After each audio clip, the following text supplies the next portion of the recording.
Hi, my name is Amanda and I'm an art instructor at the Art Gallery of Ontario. And today with AGO Makes, we get inspiration from Studio 54 Night Magic. We're gonna think about the classic disco ball and we're gonna make our own disco decorations that will reflect light in our homes. You'll need some materials that are shiny, so tin foil works really well, or you might happen to have some colored shiny paper around your house too.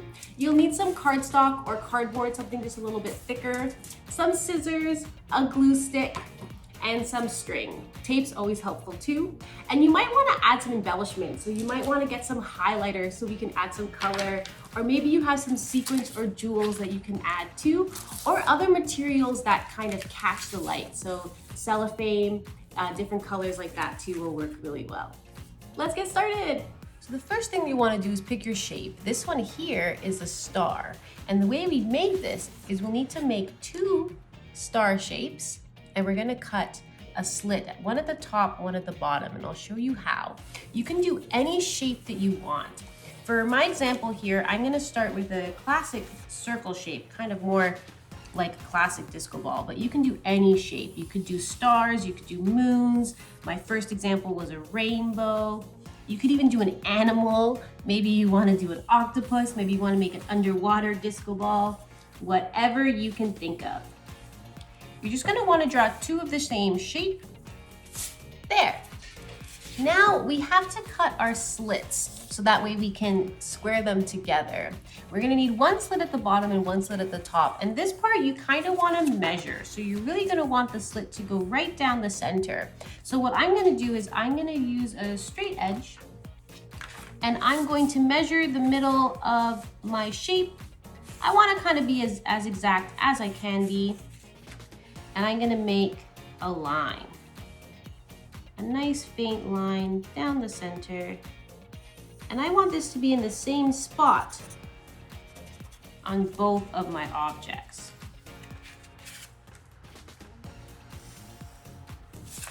There.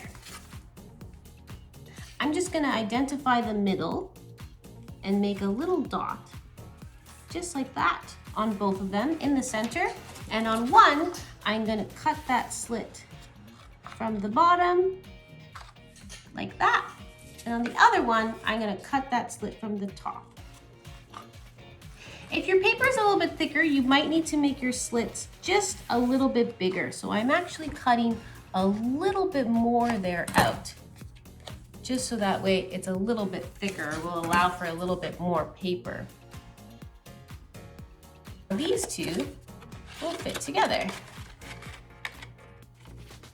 Ta-da! And now we are ready to embellish. So we're gonna cover our two shapes, back and front, with different squares to kind of mimic mirrors out of our shiny paper.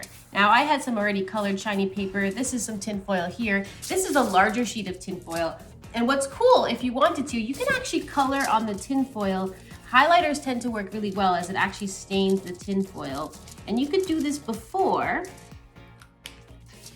and then you could cut out your shapes from that and you'll end up with a nice kind of tint. Or you could always do it after you glue them down as well. We're gonna cover both sides of our shapes with them.